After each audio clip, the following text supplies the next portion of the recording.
We're going to get into the top 50 players now in the NBA. We're going to go from 50 to 11. We saw RJ Barrett and his positioning on the list, Jakob Poeltl, and Brandon Ingram.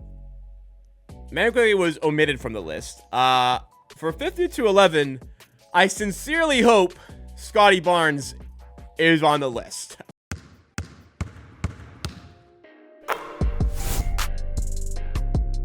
I'm very much expecting him to be in this list. We'll see just how high it's going to be.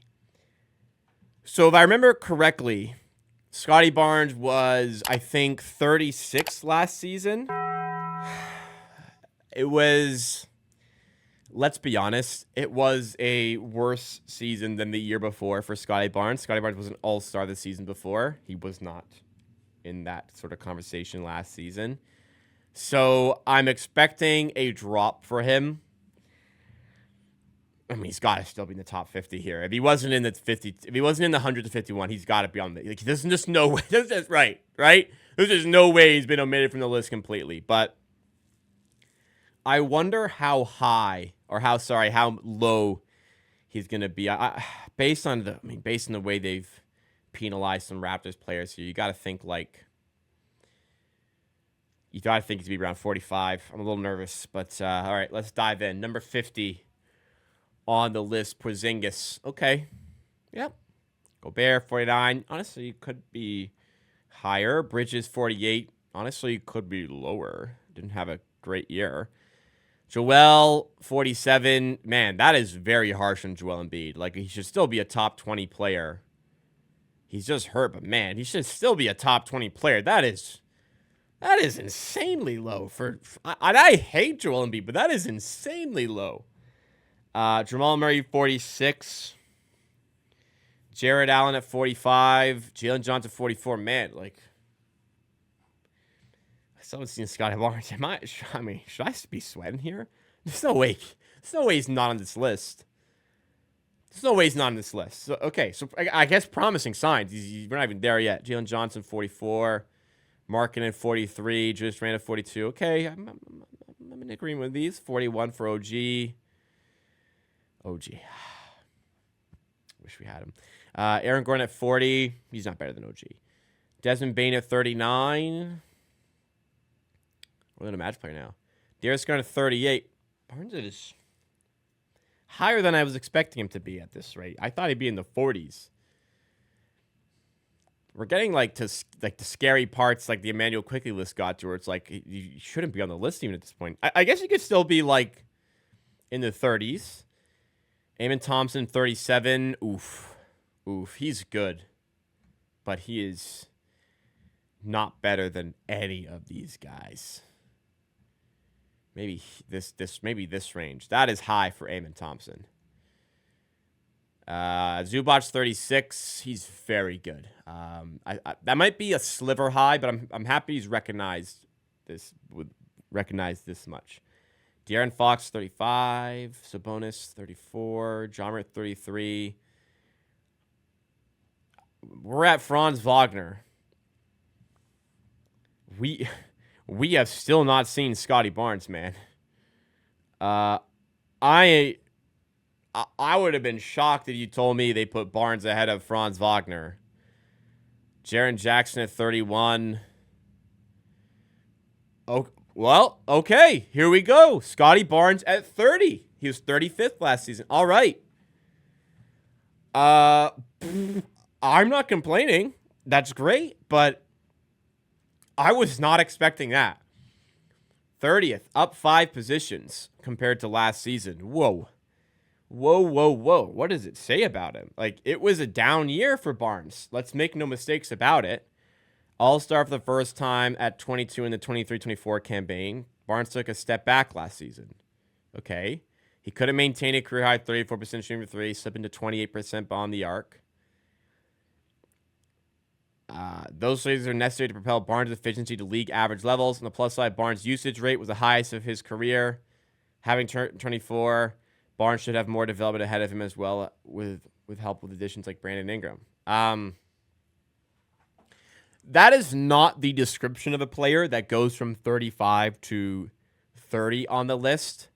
I'm not complaining. Hey, I'm happy to see the Scottie Barnes respect, but here is the statistics that got him to 35th for the start of last season. 19.9 points per game, 8.2 rebounds, 6.1 assists. A beast, 47% from the field, 34% from three, which is great. Solid effective field goal at 52.8. This is before I started using true shooting percentage, which I think is a better reflection of a player's efficiency. Anyways, this is last year. Points went down, rebounds went down, assists went down, efficiency dropped a lot, 3-point percentage plummeted, and true shooting percentage was, in fact, worse than his effective field goal percentage, which is alarming. His true percentage is 52.3, which is just flat out bad. Like, 52.3% true shooting, it's bad. It's bad. It just is. That's not me being a hater. That's just a bad number. That's not efficient. Barnes grew tremendously as a defender, for sure, but offensively he regressed. And I believe those numbers are going to come back up this year. He talked about in his preseason press conferences, or media day press conferences, whatever you want, media day availability. He discussed how he was dealing with some injuries to both of his pinkies, which, hey, they matter. You know, if you're feeling that as you're pulling up, as you're dribbling, as you're doing whatever, if you're feeling that and you're worried about all the time, that's going to take away a little bit from your game. But it was a down year, and I'm expecting much better for this season, but that doesn't mean that should be taken into consideration for this list here. But there is enough respect for what Scottie Barnes has achieved previously and what he could possibly achieve this season to put him up to 30th on this list. Now, I also saw that they took some players off the list because of season-long injuries, but I think Barnes is ahead of some of those guys as well. I'm very happy to see him at 30th on this list. I just don't really feel like he deserved it. I'll take it, though. I'll take from, ESPN, I think, underrated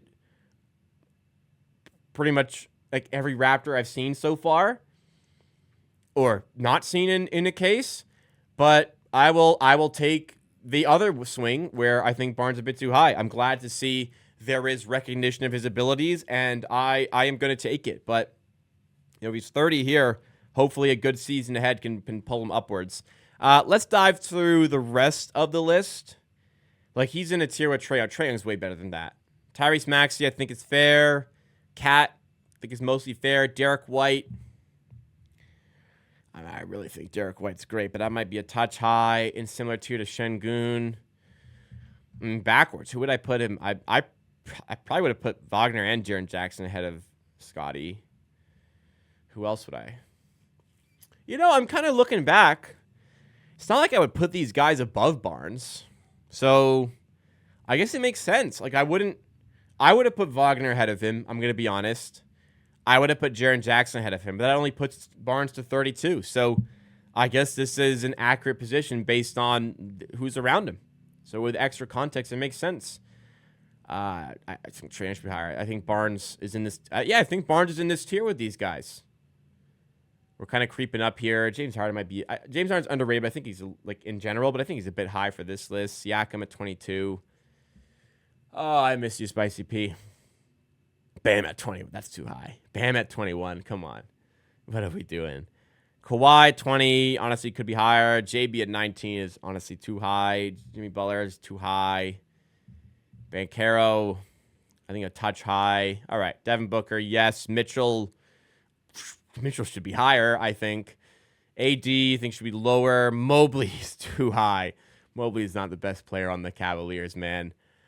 Cade, 12 is. He had a great season. I don't know if I'm going all the way to 12 though. Like maybe 16 or 17 or 18 for him. J-Dub at 11. That's very high for J-Dub. But all right. Hey, there's 52-11. Scottie Barnes at 30. There's respect. There's clear respect from American media, or ESPN in this case, for Scottie Barnes, and I will happily take that. Yeah, and I think you should too.